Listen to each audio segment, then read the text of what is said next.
नमस्कार, मनी मंत्र में आप सभी का स्वागत है। मैं हूं निखिल सिंह और आपने अक्सर सुना होगा कि बिना जानकारी के फ्रॉड करके किसी के बैंक खाते से रुपए निकाल लिए गए, या हो सकता है आप में से भी कुछ लोग ऐसी स्थिति से खुद भी दो चार हुए हों, आपके जानने वाले दो चार हुए हों। ऐसे में ये जानने समझने की बेहद जरूरत है कि बैंकिंग के क्या तौर तरीके हों जिससे इस तरह की घटनाओं से बचा जा सके। आज हम बात करेंगे सेफ बैंकिंग प्रैक्टिसेस यानी सुरक्षित बैंकिंग के तौर तरीकों की। आज के दौर में जब हम प्लास्टिक मनी की बात करते हैं, बात इस बात की होती है कि नगद लेन देन को कम से कम किया जाए और इसके जरिए न सिर्फ लेन देन में पारदर्शिता हो बल्कि नगद लेन देन से जुड़े खतरों से भी निजात पाई जा सके, लेन देन तुरंत हो सके, कभी भी कहीं भी आप पैसा ट्रांसफर कर सके किसी को। लेकिन ऐसे में जरूरत इस बात की भी है कि बैंक खाते के संचालन के दौरान या फिर ऑनलाइन बैंकिंग, इंटरनेट बैंकिंग या मोबाइल बैंकिंग के दौरान हमारा धन सुरक्षित रहे और हम किसी झांसे में ना आए। कैसे इस तरह के बैंक फ्रॉड से बचा जा सकता है, कैसे आप बैंकिंग व्यवस्था का लाभ लेते रहने के साथ साथ अपना बैंक खाता, अपनी रकम सुरक्षित रख सकते हैं, इस बात पर चर्चा करेंगे और समझेंगे अपने विशेषज्ञों से। उनका आपसे तारुफ करा दें, हमारे साथ जुड़े हुए हैं अनुराग दीप, जो कि रिटायर्ड एजीएम है इंडियन बैंक के। अनुराग जी, बहुत स्वागत है आपका। और हमारे साथ में अमित रेलन, धन्यवाद निखिल जी, जो कि को फाउंडर है और सीईओ हैं एम फिल्टरल्ट, जो कि डिजिटल फ्रॉड की रोकथाम के लिए काम करते हैं, लोगों को जागरूक करते हैं। तो इस पर हम चर्चा करेंगे। लेकिन इससे पहले कि हम इस चर्चा की शुरुआत करें, हम आपको बता दें कि आप भी हमारे इस कार्यक्रम से सीधा जुड़ सकते हैं और हमारे विशेष मेहमानों से सीधा सवाल पूछ सकते हैं। आपके मन में कोई शंका हो तो उसका समाधान प्राप्त कर सकते हैं। आप हमारा फोन नंबर नोट कर लें, हमारी फोन लाइनें खुल गई हैं। 011, ये दिल्ली का कोड आगे लगाएं और फिर डायल करें 233-87031, 233-87031। इस पर आप कॉल करें और हमारे विशेषज्ञों से अगर आपको कोई सवाल पूछना है, कोई शंका है, उसका समाधान प्राप्त करना चाहते हैं तो आप सवाल पूछ सकते हैं। तो चर्चा की शुरुआत करते हैं। अनुराग दीप जी, आपके साथ में अगर किसी भी खाता धारक को सुरक्षित बैंकिंग के, सेफ बैंकिंग प्रैक्टिसेस के बारे में आप बताना चाहें, और इसमें यह भी समझने की जरूरत है कि दो तरीके हैं। एक तो बैंक जाकर के आदमी अपने खाते का संचालन करता है, नगद पैसा निकालता है या रुपए का लेन देन करता है, कोई भी काम करता है, और या फिर डिजिटल तरीका होता है। तो सुरक्षित बैंकिंग के तरीकों की, तौर तरीकों की बात करें तो क्या डूज एंड डोंट्स हमारे दर्शकों को आप बताएंगे, किस तरह से सुरक्षित बैंकिंग की जा सकती है, क्या कुछ टिप्स देंगे आप? धन्यवाद निखिल जी। जी, आपको बहुत बहुत, दूरदर्शन की पूरी टीम को बहुत बहुत धन्यवाद कि आपने मेरे को इस प्रोग्राम के लिए आमंत्रित किया। जी, जुड़ने के लिए धन्यवाद सर। जी, मैं आपसे कुछ ऐसी चीजें शेयर करना चाहूंगा, जैसे आपने कहा कि डूज एंड डोंट्स। तो डूज एंड डोंट्स में पहले हम ये करते हैं कि पहले हम कैटेगराइज करते हैं कि किस तरह से ऑनलाइन बैंकिंग आज की तारीख में हो रही है। ऑनलाइन बैंकिंग देखिए, जैसे स्पेशली पिछले 2-2.5 साल में अगर हम देखें, जब से ये हम लोगों को जो है ना एक महामारी ने घेरा है, जिसको कोविड बोलते हैं, उसके साथ साथ कुछ अच्छाइयां हुई हैं। और वो अच्छाइयां ये हैं कि अब लोगों को जो है ना ऑनलाइन तरीके जो हैं, चाहे वो बैंकिंग करने के लिए हो, चाहे दूसरी चीजें हैं, वो करने के लिए लोगों को इसके इम्पोर्टेंस भी समझ में आई है और इसको उन्होंने यूज करना भी ज्यादा शुरू किया है। और जैसे जैसे ये ट्रांजैक्शंस बढ़ती जा रही हैं, उसके साथ साथ ही जो है, जो फ्रॉडस्टर्स हैं या जो इस टाइप के लोग हैं जो है ना आपके साथ धोखाधड़ी करना चाहते हैं, ऐसे लोगों की संख्या भी बढ़ती जा रही है। और इसीलिए जो हमारे कस्टमर्स हैं जो ऑनलाइन बैंकिंग यूज करते हैं, उन्हें ये बहुत सख्त जरूरत है कि वो ये समझें कि कहाँ पे आपको सावधानी रखनी है ना। तो जैसा निखिल जी आपने कहा, इसमें सबसे इम्पोर्टेंट बात यह है कि 2-3 तरीके हैं। एक तो इसमें है इंटरनेट बैंकिंग, दूसरा है मोबाइल बैंकिंग, और तीसरा है एटीएम्स की ट्रांजैक्शंस। ये 3 तरह की ट्रांजैक्शंस में हमें विशेष ध्यान रखने की जरूरत है। और सबसे ज्यादा जो ध्यान रखने की जरूरत है वो है मोबाइल बैंकिंग में। मोबाइल बैंकिंग में देखिए क्या है कि बहुत सारी चीजें हैं। फ्रॉडस्टर्स तरह तरह के नए नए तरीके ढूंढ के लाते हैं। नए नए तरीके, उसमें कुछ नहीं है, नया नया वो जो है क्रिएट करते हैं सीन, नया नया तरह का सीन क्रिएट करते हैं। क्योंकि अदरवाइज पुरानी चीजें तो लोगों की नजर में आ जाती हैं, वो सोचते हैं अच्छा भाई ऐसा नहीं करना है, लेकिन वो हर बार कुछ नया सीन क्रिएट करते हैं, जी। है ना। जैसे एक ये है कि भाई आपको सबसे इंपॉर्टेंट जो बात ध्यान रखने की वो ये है कि किसी भी तरह की जो इस टाइप की ल्यूक्रेटिव ऑफर्स आते हैं हम्म। ऑनलाइन, चाहे वो मेल के द्वारा आए, चाहे वो फोन कॉल आए आपको, जी। लुक्रेटिव ऑफर्स पे जो आप अननोन जगह से आ रहे हैं, अननोन लोगों से जो आ रहे हैं, उसके ऊपर आपको बिल्कुल ध्यान नहीं देना है। जी। आपको बिल्कुल भी जो है ना कि साहब आपकी लॉटरी लग गई है ना, या आपका जो है इनकम टैक्स का रिफंड आ गया है, या बैंक ने आपके पैसे वापस भेजे हैं, हम्म। है ना, इस टाइप की जो आते हैं, तो उसमें वो जो है अल्टीमेटली आपको पहले अपनी बातों में उलझाते हैं, और उसके बाद वो तरह तरह के मेथड यूज करते हैं। जैसे कि अगर उनको कोई ट्रांजेक्शन करनी है तो वो आपसे पिन पूछने की कोशिश करेंगे, वो आपसे आपका आधार कार्ड की डिटेल, आपकी डेट ऑफ बर्थ पूछने की कोशिश करेंगे, वो आपका जो है पैन की डिटेल्स, यानी कि जो आपकी पर्सनल डिटेल्स हैं वो किसी ना किसी तरह से वो आपसे निकालना चाहेंगे, ताकि वो अपने मेथड में जो है सक्सेसफुल हो सकें, आपके अकाउंट को जो है अ, वो हैक कर सकें। जी। अकाउंट को हैक किया जा सकता है। इसके अलावा ट्रांजैक्शंस जो हैं उनको ओटीपी जान के ट्रांजैक्शंस को थ्रू कर लेते हैं। तो इन सब चीजों में ध्यान रखने की सबसे बड़ी बात यह है कि आपको जो है लिक्विडेटिव ऑफर, और जहां ये लोग कहते हैं जल्दी जल्दी, साहब जल्दी कर दीजिए वरना आपका अकाउंट ब्लॉक हो जाएगा, आप जल्दी कर दीजिए आपका कार्ड ब्लॉक हो जाएगा, है ना, फिर खुलेगा नहीं, फिर आपको बैंकों के चक्कर लगाने पड़ेंगे, ये सब बातें जब जब कॉल्स में आती हैं और वो कहते हैं नहीं जल्दी जल्दी कीजिए, तो आप समझ जाइए अलार्म आपका बज जाना चाहिए जी। कि साहब ये जो है ये कॉल में या इस लुक्रेटिव ऑफर में हमें फंसना नहीं है, जी। है ना। तो ये सबसे इंपॉर्टेंट है निखिल जी। जी बिल्कुल। अगर हम डिजिटल बैंकिंग की और digital data transfer, digital online जो बैंकिंग के सिस्टम से डिजिटल ट्रांसफ़र की बात करें, और ख़ास तौर पर डिजिटल जब फ्रॉड्स की बात होती है, अमित जी किस तरह से जब पैसे अगर मान लीजिए किसी के निकल जाते हैं तो क्या करें? और सबसे एक जो बड़ा आजकल मौजूद सवाल है कि जो फ्रॉड साइट्स के बदौलत, असुरक्षित साइट्स की बदौलत फ्रॉड्स किए जाते हैं। अभी हमारे एक मित्र हमको यहाँ स्टूडियो में आने से पहले बता रहे थे कि किस तरह से परिवहन की साइट पर वो गए लाइसेंस रिन्यू कराने के लिए, और उनके पैसे चले गए। बाद में उनको पता चला कि वो तो कोई फ्रॉड साइट थी। तो कैसे ये पता चले कि अमुक साइट जो है वो असुरक्षित है और दूसरी साइट जो है ये यही सुरक्षित साइट है, क्योंकि बिल्कुल हूबहू उसी तरह से रहती है साइट्स। धन्यवाद निखिल जी, मुझे आमंत्रित करने के लिए। तो ये काफी बड़ी प्रॉब्लम बनती जा रही है जैसे ही जिस तरह से डिजिटल ट्रांजैक्शंस बढ़ रही हैं, और इसलिए आरबीआई हो, गवर्नमेंट हो, हमारे जितने भी विभिन्न तरह के बैंक्स हैं, फाइनेंशियल इंस्टीट्यूशंस हैं, वो कंज्यूमर को जागरूक होने के लिए बहुत काफी ज्यादा चीजें बता रहे हैं। और एज कंज्यूमर्स हमें भी इस चीजों का ध्यान रखना चाहिए, जैसे अनुराग जी ने बोला।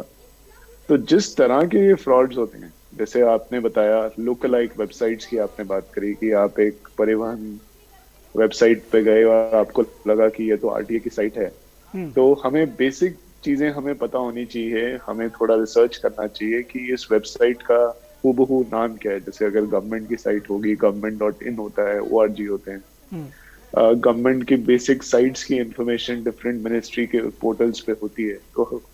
तो ये सर्च इंजन, जब आदमी जाता है कि वेबसाइट आप ढूंढते हैं, आप किस तरह से ढूंढते हैं? आप ढूंढते हैं कि आप एक सर्च इंजन पे गए और आप गूगल सर्च किया, आपने ढूंढा, तो आप सबसे पहले आसान लगता है कि जो पहली वेबसाइट, पहला लिंक आ रहा है उसी पे कनेक्ट कर लीजिए। बट एक्चुअली फ्रॉडस्टर यही उसका फायदा उठाते हैं कि कंज्यूमर को लगता है कि ये पहला लिंक ही परिवहन का है या पेटीएम का है या अपने किसी बैंक का है, डिपेंडिंग अपॉन कहाँ पे आप ट्रांजैक्शन कर रहे हैं। तो ये एक बेसिक इंफॉर्मेशन डिजिटल में ट्रांजैक्शन करने के लिए बहुत जरूरी है कि आपका जो प्राइमरी सोर्स ऑफ इंफॉर्मेशन है जो आप निकाल रहे हैं, आप सबसे पहले उस चीज को ध्यान दीजिए, उसको देखिए कि वो आपकी लोकलाइक या फिशिंग साइट, कोई लोकलाइक वेबसाइट तो नहीं है सबसे पहला, क्योंकि ये सबसे इम्पोर्टेंट है। आपको कुछ चीजें दिख जाएंगी उस चीजों से करने के लिए। तो सबसे पहला तो ये हमें एज अ कंज्यूमर प्रोटेक्शन या कंज्यूमर एनवायरनमेंट हमें ये पहले हमें पता होना चाहिए। और ये एजुकेशन की जरूरी है। और आज और आरबीआई, गवर्नमेंट, बैंक्स, अगर आप बैंक की वेबसाइट्स पे जाते हैं, सबसे पहले वो लिख के देते हैं, क्लियरली लिख रहे हैं कि आपको क्या क्या सेफ बैंकिंग के लिए आपको क्या क्या करना है। और अगर आप किसी भी बैंक की वेबसाइट पे जाइए, सबके पास सबने एक बहुत क्लियर शब्दों में लिखा हुआ है। अब अगर गलती से ऐसी ट्रांजैक्शन हो भी जाती है तो रिड्रेसल मैकेनिज्म्स हैं, जैसे रिड्रेसल मैकेनिज्म्स बैंक प्रोवाइड करते हैं, आप बैंक को रिपोर्ट कर सकते हैं, ट्रांजैक्ट कर सकते हैं। गवर्नमेंट ने cyber crime, cyber security practices काफी एक्टिवली इन्वॉल्व करी, तो वहां पे भी समाधान हो रहा है। डिस्प्यूट रिड्रेसल सिस्टम्स अच्छे बन रहे हैं। तीसरा चीज, आजकल बैंकिंग मतलब बैंकिंग फ्रॉड ना हो उसकी आजकल इंश्योरेंस पॉलिसीज भी आजकल अवेलेबल हैं फ्रॉम दैट स्टैंड पॉइंट। तो आदमी को थोड़ा जागरूक होना बहुत जरूरी है। आपको पता होना चाहिए कि किस जगह पे आप ट्रांजैक्शंस कर रहे हो। जल्दी मत कीजिए, ध्यान से देखिए, ट्रांजैक्शन के क्रेडेंशियल्स एक बार चेक करिए जी। और वही तरीका है। और अगर गलती से किसी को हो जाता है तो government, banks, cyber securities and cyber police are available to help it. जी। तो इस तरह से हम इसको समाधान करते हैं। अमित जी, जो फिशिंग कॉल्स हैं या जो लगातार इस तरह की कॉल्स आती हैं जिनके जरिए फ्रॉड किया जाता है, ये बहुत सारे नाम हम सुनते हैं, जामताड़ा गैंग और दूसरी तमाम सारी गैंग्स ऑपरेट करती हैं और मार्केट पे, और वो अभी तक लगातार बरकरार हैं और लगातार लोगों को चूना लगाती रहती हैं। कैसे इनसे बचा जाए? क्या कुछ तौर तरीके होंगे कि डिजिटल ट्रांजैक्शंस पर में फ्रॉड पर लगाम लगाई जा सके? लोग कैसे जागरूक हों, क्या समझें? देखिए, फिशिंग एक बहुत बड़ा, ये भी अपने आप में एक बहुत बड़ा बिजनेस है, एक बहुत बड़ी इंडस्ट्री है कि जो ऐसी चीजों को एक्सप्लॉइट करते रहते हैं। जामतारा टाइप नेटफ्लिक्स की सीरीज ने और इसको एक्टिव बना दिया है और जागरूक बना दिया है लोगों को। अच्छी चीज है, ये जागरूकता होनी चाहिए। बट ये जो हमारी ग्रीड है, वो आधी चीजें तो इसी चक्कर में होती हैं कि हाँ, फ्री में कोई चीज मिल रही है या कोई आपको लोन हो गया, कोई लॉटरी मिल गई। तो सबसे पहले तो ये कंज्यूमर की ग्रीड है जो इसको ट्रिगर करती है सबसे पहले। तो इन दैट वे की सबसे पहले तो बिल्कुल सही बोल रहे हैं अमित जी। हाँ जी। उसके बाद दूसरी चीज ये है कि अगर आपको कोई ऐसा लिंक आता है, कोई ऐसा एनवायरनमेंट आता है, अगेन कंज्यूमर पता होना चाहिए कि ये कहाँ से आया है। जैसे हमने पहले बात करी कि आप उसको चेक करिए, उसको 3-4 बारी तरीके से आप उसको वैलिडेट करिए कि सही है, गलत है, क्यों मुझे ट्रांजैक्शन दे रही है, उससे क्वेश्चन पूछिए, जल्दबाजी बिल्कुल मत कीजिए। फिर ये सॉल्व कैसे हो सकता है? ये सॉल्व 2-3 तरीके से हो सकता है। ये इकोसिस्टम एक बिल्ड करना पड़ेगा। सबसे पहले ये ओरिजिनेट हो कैसे रहा है, ये ओरिजिनेट कहाँ से हो रहा है? ये ओरिजिनेट एक मेरे पास SMS लिंक आया या व्हाट्सएप लिंक आया, तो किसी ना किसी मोबाइल नेटवर्क्स, टेलीकॉम नेटवर्क्स के थ्रू हो रहा है। सबसे पहले तो एक इकोसिस्टम बन सकता है कि ये जो लिंक्स हो रहे हैं, गवर्नमेंट ने जैसे एक SMS को सॉल्व करने के लिए, कंज्यूमर मार्केटिंग मैसेजेस या ट्रांजैक्शन मैसेज सॉल्व करने के लिए एक DLT फ्रेमवर्क बनाया है। तो DLT फ्रेमवर्क एक यूज हो सकता है। दूसरा, गवर्नमेंट के इंटरनल डेटाबेसेस हैं, FCOD हैं, लॉफुल इंटरसेप्टिंग LEA एजेंसीज हैं। RBI के पास कई एरियाज ऐसे हैं कि जो बार बार ऐसी चीजें हो रही हैं, तो हम उसको प्रोएक्टिवली सॉल्व करें, प्रोएक्टिवली आइडेंटिफाई करें। मतलब एक सिस्टम हो जो हम उसको क्रॉल, स्कैन करते रहें ऐसी इंफॉर्मेशन, और गवर्नमेंट को हम ये इंफॉर्मेशन प्रोएक्टिवली दें, तब ना दें कि जब फ्रॉड हो गया। जैसे अगर मेरे पास कोई फिशिंग लिंक आया और एक बैकएंड में सिस्टम हो जहाँ पे हम ये इंफॉर्मेशन एग्रीगेट करके किसी एक सेंट्रल सिस्टम को दे दें, गवर्नमेंट को दे दें, मिनिस्ट्री ऑफ होम को दे दें, and so on and so fourth, तो ऐसी चीजें एक कोलैबोरेटिव डेटाबेस, एक कोलैबोरेटिव इकोसिस्टम बन सकता है। क्योंकि अल्टीमेटली फ्रॉड जो हो रहा है किसी ना किसी नेटवर्क्स के थ्रू हो रहा है। टेलीकॉम नेटवर्क है, पेमेंट नेटवर्क है, बैंक नेटवर्क है। अगर ये सब लोग जुड़ के मिलके अगर ये डेटा एग्रीगेट कर पाए और ये RBI को, मिनिस्ट्री ऑफ होम को या लॉफुल एजेंसीज को अगर हम दे पाए, तो उस तरह से ये समाधान हो सकता है। ये थोड़ा गवर्नमेंट नेशनल लेवल पे ये डिस्कशंस होनी चाहिए। कुछ चीजें हमने भी प्रेजेंट करी हैं गवर्नमेंट को कि हमें इस तरह से हम सॉल्व कर सकते हैं, बट ये एक आदमी नहीं कर पाएगा। ये एक, जैसे आप लोग इस DD दूरदर्शन के हवाले से कि आप सबको बता रहे हैं कि ये प्रॉब्लम है, तो जागरूकता भी चाहिए। बट सिस्टम बैकएंड पे जो सिस्टम्स हैं, बैकएंड पे जो इकोसिस्टम है उसका भी सहयोग चाहिए इसको सॉल्व करने के लिए। जी बिल्कुल, अकेले निश्चित तौर पर आदमी कोई सॉल्व नहीं कर सकता, अकेला कोई सॉल्व नहीं कर सकता। जी हाँ जी, खातों को हैकिंग से बचाने के लिए निश्चित तौर पर कई सारे तौर तरीके अपनाए जा रहे होंगे। बैंक क्या कुछ कर रहे हैं इस पर भी बात करेंगे, लेकिन फिलहाल हमारे साथ में गाजीपुर से हमको कॉल कर रहे हैं रवि गुप्ता जी। रवि जी स्वागत है आपका, पूछिए अपना सवाल। रवि जी क्या आप हमको सुन पा रहे हैं? अकाउंट बनाकर हमसे पैसे डिमांड किया। एक बार फिर से पूछिए अपना सवाल, आपकी आवाज अब आना शुरू हुई है रवि जी। सर हमारा सवाल ये है कि जो फेक आईडीज बनाकर सोशल मीडिया के थ्रू हमारे रिलेटिव से पैसे डिमांड करते हैं और अपना फोन पे या फिर गूगल पे नंबर हमको देते हैं, तो उससे हमको ये नहीं पता चल पाता है कि वो एक्चुअल में कौन सा बंदा डिमांड कर रहा है हमसे। तो ऐसा कोई मतलब रूल एंड रेगुलेशन नहीं है क्या जिससे हम फोन पे नंबर या गूगल पे नंबर से उस बंदे को ट्रेस कर सकें कि ऐसा कौन कर सकता है? जी अमित जी, बहुत बड़ा इशू है सर। अमित जी ये एक निश्चित तौर पर बड़ा इशू है जब लोग फेसबुक पर डाल देते हैं कि हमें इतना पैसा डाल दीजिए और उसके जरिए भी फ्रॉड करते हैं फेक आइडेंटिटी के माध्यम से। कैसे इससे बचा जा सकता है और क्या तौर तरीके हैं? हाँ जी, देखो फेक आइडेंटिटी, इसको सिंथेटिक आइडेंटिटी कहा जाता है कि कोई भी फ्रॉडस्टर अपनी आइडेंटिटी को मास्क करके कोई ना कोई स्कीम चलाना चाहता है। बट जैसे फॉर एग्जांपल मैंने बोला कि मुझे कोई चीज सामान बेचना है, तो मैंने फेसबुक पे एक पेज दिया कि मुझे सामान खरीदने के लिए तैयार है तो आप दे दीजिए, उसका मुझे पैसे दीजिए and so and so fourth. तो इट इज इम्पोर्टेंट कि अगेन मैं वापस कहूंगा, इसका कोई स्टैंडर्ड ऑपरेटिंग मेथोडोलॉजी नहीं है कि आप इससे कर लीजिए। यूपीआई से आसान भी हो गया है काम, पेटीएम फोन पे इससे आसान हो गया, बट दूसरी तरह ये फ्रॉड भी बढ़ गए। तो आपको अगर ऐसी ट्रांजैक्शन करनी है, अगर आप श्योर नहीं है तो आप एनईएफटी मांगिए, आईएमपीएस कीजिए, मतलब एक स्टैंडर्ड बैंकिंग सिस्टम आप यूज करिए रादर देन सेइंग कि मुझे आसान है आप पेटीएम दे दीजिए, फोन पे दे दीजिए या आप गूगल पे दे दीजिए and so on and so fourth. तो क्योंकि उससे तो सिर्फ नंबर ही पता चलता है आपको कि नंबर पे है, उसका एंड अकाउंट नहीं पता चलता जी। वो चीज वो एलिमेंट है, उसमें भी सिस्टम अवेलेबल है कि आप मोबाइल नंबर से आप बैंक आईडी निकाल पाइए, बट वो एक एज अ कंज्यूमर नहीं कर पाएगा जी। वो, मतलब पीछे टेक्नोलॉजी चाहिए होगी। तो मैं इस चीज के लिए सबसे आसान तो ये है कि आप गूगल फेसबुक पे ट्रांजैक्शन करते हैं तो आप उनके बारे में उनसे डिटेल मांगिए, उनके बैंक डिटेल्स मांगिए, एनईएफटी मांगिए, मतलब एक उसको ऑथेंटिकेट करिए रादर देन सेइंग कि आप फोन पे क्यों करना है, आपको पेटीएम पे क्यों ट्रांसफर करना है, अननोन आदमी को क्यों करेंगे। जी जी बिल्कुल, ये एक बड़ी बात आपने कही है कि और हमारा शायद रवि गुप्ता जी भी इस बात को समझ रहे होंगे कि जब आपके पास फेसबुक के जरिए या व्हाट्सएप के जरिए अगर पैसे मांगे जा रहे हैं तो सबसे पहले तो आप स्वयं फोन कॉल करके कम से कम इस बात को सुनिश्चित करें कि अगर कोई फेक आइडेंटिटी मसलन मान लीजिए मेरे नाम से कोई बना के आपसे पैसे मांग रहा है तो आप मुझे फोन करें और जानने की कोशिश करें कि क्या पैसे आपसे मांगे जा रहे हैं, और ऐसे में ही आधे से ज्यादा जो फ्रॉड्स हैं वो पकड़े जा सकेंगे। फिलहाल खातों को हैकिंग करना चाहूंगा।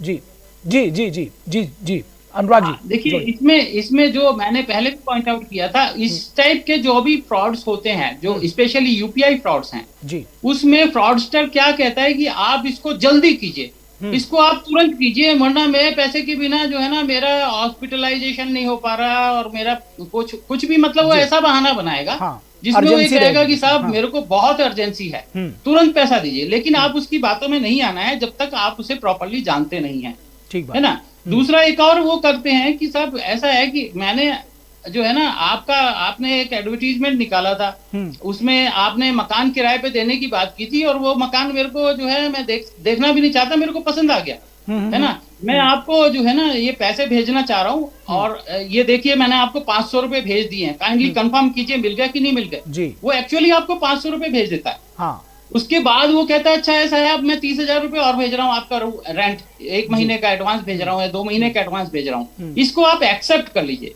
वो जो एक्सेप्टेंस होता है वो बेसिकली क्या होता है कि वो जो है ना ट्रांसफर रिक्वेस्ट होती है जी। आप समझ नहीं पाते हैं, आप सोचते हैं, आपके दिमाग में वही रहता है कि हाँ साहब ये 30,000 रुपए भेज रहा है, एक्चुअली वो आपसे 30,000 रुपए की डिमांड कर रहा है जी, है ना।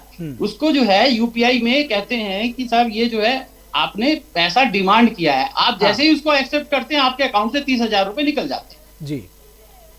तो ये अवेयरनेस जो है ये जो है यूपीआई फ्रॉड्स में बड़ी इंपॉर्टेंट है जी। अच्छा, कभी भी अर्जेंटली कोई पैसा मांग रहा है तो उसकी बातों में नहीं आए। जी जी अनुराग जी, एक सवाल ये भी उठता है कि खातों को हैकिंग से और इस तरह के चीज़ों से बचाने के लिए क्या कुछ बैंक्स क्या कर रहे हैं, उनकी तरफ से क्या प्रयास किए जा रहे हैं? क्योंकि लगातार जैसे हम देख रहे हैं कि एटीएम्स में अब जितने भी नए एटीएम कार्ड्स, डेबिट कार्ड्स ये आ रहे हैं, उसमें चिप लगाई जा रही है।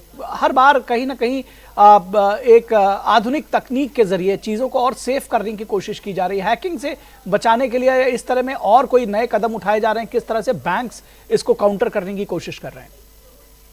हाँ, देखिए इसमें जो है सबसे इम्पोर्टेंट तो ये है, कुछ चीजें जैसे अमित जी ने भी एक बड़ा अच्छा सुझाव दिया था कि सब एक जो है ना इसका इस टाइप का इकोसिस्टम बनना चाहिए जिसमें बैंक्स भी हो, गवर्नमेंट।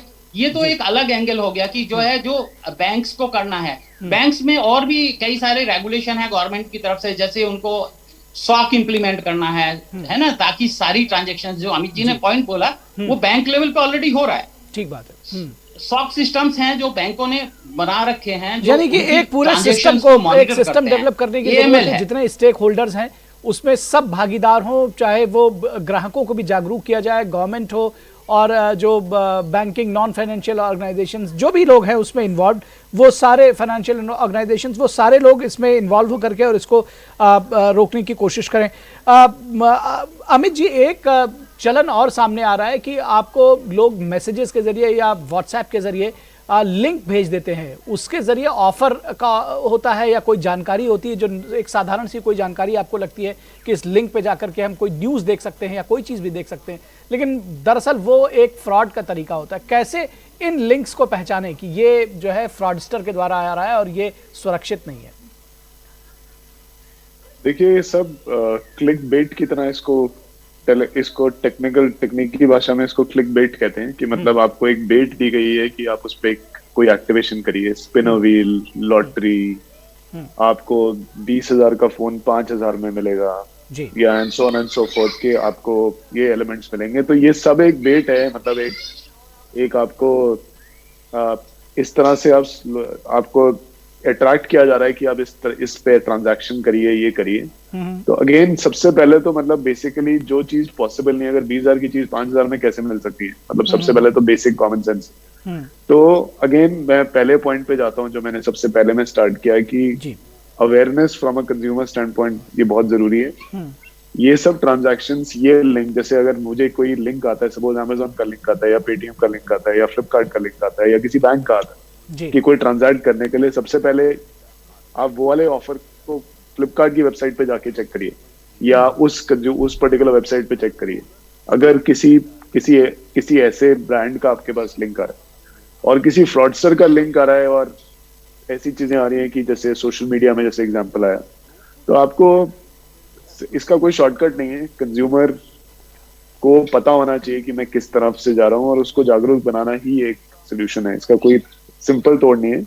और व्हाट्सएप, टेलीग्राम, बिकॉज ये एनक्रिप्टेड चैनल्स हैं, ये एसएमएस या ओटीपी या उसके थ्रू नहीं फ्लो करते, मतलब टेलीकॉम नेटवर्क के थ्रू फ्लो नहीं करते, तो यहाँ पे फ्रॉड होने के जरिए और भी ज्यादा है। और डेटा प्राइवेसी पॉलिसी और सिक्योरिटी पॉलिसी गवर्नमेंट काम कर रही है उस चीज पे कि उनके सर्वर्स इंडिया में रखा जाए, उसकी इंक्रिप्शन के लिए डी इंक्रिप्शन मैकेनिज्म्स हों जी। तो वो प्रॉब्लम डेफिनेटली है, बट एज ए कंज्यूमर आपको सिर्फ आपको अपने इंफॉर्मेशन आपको अपने पता होना चाहिए कि आप कहाँ जा रहे हैं और डोंट गेट जी फूल्ड बाय कि मुझे कोई डिस्काउंट मिल रहा है या मुझे कोई बहुत अच्छी ल्यूक्रेटिव डील मिल रही है। तो ये ग्रीड को खत्म करिए, तभी वही जरूरी है सबसे। जी बिल्कुल, ग्रीड को खत्म करिए। अनुराग जी, एक लगातार लोग पूछ रहे हैं कि अगर मान लीजिए फ्रॉड हो ही जाता है और पैसे निकल जाते हैं तो ऐसी स्थिति में क्या करें? कुछ लोगों का सवाल ये भी है कि ज्यादातर ऐसे फ्रॉडस्टर्स जो है फ्राइडे शाम से लेकर के और सैटरडे संडे में एक्टिव होते हैं जब बैंक्स बंद होते हैं। किस तरह से अप्रोच किया जाए? अगर पैसे निकल ही जाते हैं तो क्या करना चाहिए सबसे पहले? हाँ, देखिए निखिल जी, सबसे इंपॉर्टेंट बात यह है कि एक तो जो कंज्यूमर है वो जो गाइडलाइंस दी हैं, चाहे बैंक ने दी हैं, चाहे जनरल जो है गवर्नमेंट की तरफ से आ रही हैं, चाहे मिनिस्ट्री की तरफ से आ रही है, उनको फॉलो करे। उनको अगर वो फॉलो करता है और इसके बावजूद पैसा निकल जाता है जी, तो उसको 100% प्रोटेक्शन जो है आरबीआई ने दिया हुआ है sir. Banks are abide by that protection. और वो प्रोटेक्शन की डिटेल मैं आपसे शेयर करना चाहूंगा जी, कि अगर जो है कोई भी इस तरह से किसी का कोई फाइनेंशियल लॉस हो जाता है ऑनलाइन ट्रांजैक्शंस के थ्रू और उसमें ये चीज एस्टेब्लिश हो जाती है कि इसमें कंज्यूमर की कहीं कोई गलती नहीं है, जी, है ना, तो फिर जो है उसका पूरा पैसा जो है वो सुरक्षित है। इसमें एक छोटा सा उन्होंने सिस्टम बनाया है, वो ये है कि अगर आप अपने जो भी फ्रॉड है उस फ्रॉड को आप अपने बैंक को 3 वर्किंग डेज के अंदर अगर आप रिपोर्ट कर देते हैं, है ना, जैसे मान लीजिए मेरे साथ आज फ्रॉड हो गया जी, तो आज का दिन छोड़ दीजिए, इसके बाद 3 वर्किंग डे है, सैटरडे संडे जैसे आप पूछ रहे हैं, सैटरडे संडे अगर बंद है बैंक, है ना, second and fourth Saturday bank बंद रहते हैं, तो उसको एक्सक्लूड किया जाएगा, जी, है ना। तो कब से शुरू होगा? मंडे से शुरू होगा। सैटरडे संडे अगर आ रहा है नेक्स्ट, तो मंडे ट्यूसडे वेडनेसडे 3 दिन के अंदर अगर वो उसको रिपोर्ट कर देता है अपने बैंक में जी, और उसको एस्टेब्लिश करता है, हाँ साहब मैंने रिपोर्ट कर दिया, तो उसका पैसा 100% सुरक्षित है। चलिए ये तो एक अच्छी चौथे बात दिन है। से जी, 7वें दिन के अंदर भी अगर वो रिपोर्ट करता है तो उसका जो है जो नॉर्मल अकाउंट है उसमें 10,000 रुपए तक की अगर ट्रांजेक्शन है तो वो उसको बियर करनी पड़ेगी। 10,000 is the maximum liability for him okay, in case of personal accounts.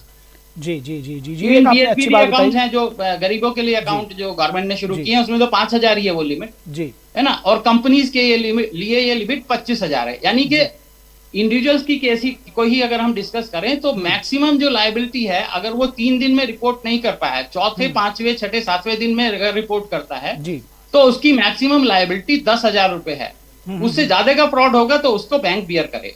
जी, तो इस तरह से प्रोटेक्शन जो है बड़ा अच्छा गवर्नमेंट ने दिया हुआ है, जी, लेकिन शर्त यही है कि आप जो है इस तरह की जो फ्रॉडुलेंट चीजें हैं, फ्रॉडुलेंट जो तरह तरह के, उनके लालच में फंसे नहीं। जी, कंज्यूमर के लिए यही है सबसे इंपॉर्टेंट। जी, लालच में ना फंसे, ये बेहद जरूरी है। जी, फेक वेब, आप कुछ बोल रहे थे? जी जी जी जी, आपकी बात पे ही मैं दोहरा रहा था क्योंकि अब समय ख़त्म हो रहा है। मैं एक आखिरी संदेश जो है वो अमित जी से लेना चाहूँगा। क्या हमारे दर्शकों को किस तरह से जागरूक करेंगे डिजिटल ट्रांजैक्शंस में जो फ्रॉड होते हैं, इसको कैसे रोका जाए और कैसे बचा जाए? क्या संदेश देंगे आप?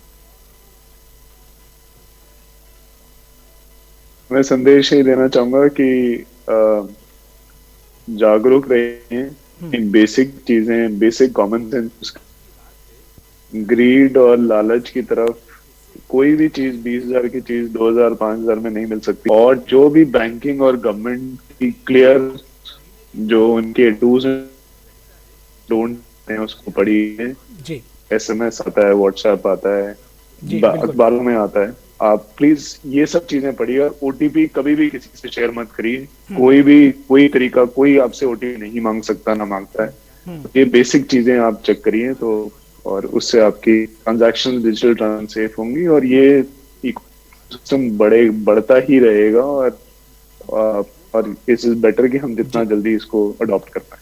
जी बिल्कुल, निश्चित तौर पर। तो यहाँ पर हम इस चर्चा के बाद इस निष्कर्ष पर पहुँचे हैं कि लालच में मत पड़िए और कम से कम जो आपसे जो बैंकिंग से जुड़ी हुई आपकी जो निजी जानकारी है, जो गोपनीय जानकारी है, वो कभी भी किसी के साथ शेयर मत करिए। चाहे CVV, OTP, ATM पिन या किसी भी तरह के जो निजी जानकारी है, आधार कार्ड, पैन कार्ड, इसको किसी के साथ कभी भी शेयर मत करिए। और जो बैंकिंग है, ऑनलाइन बैंकिंग है, उसको सुरक्षित तरीके से करिए।